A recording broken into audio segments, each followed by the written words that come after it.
ગોધરા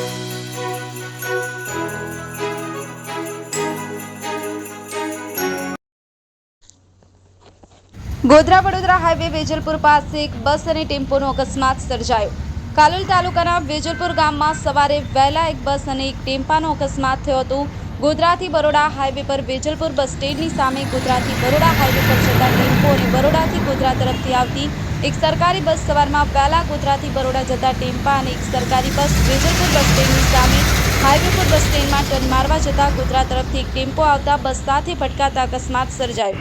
મળતી માહિતી મુજબ બસ ચાલકે બસ સ્ટેન્ડમાં ટર્ન મારવાની જગ્યા પર સામેથી આવતા ટેમ્પો સાથે અથડાતા વન વાહનોમાંથી ટેમ્પાને નુકસાન વધારે થયેલ હતું। ટેમ્પામાં તથા બસમાં બેઠેલ વ્યક્તિઓને કોઈ ઈજાહાની થઈ ન હતી। એક્સિડન્ટની જાણ વેજલપુર પોલીસ તથા વેજલપુર પોલીસ ઘટના સ્થળે આવી બંને વાહનોને સાઈડ પર કરી ટ્રાફિક ક્લિયર કરાવ્યો હતો।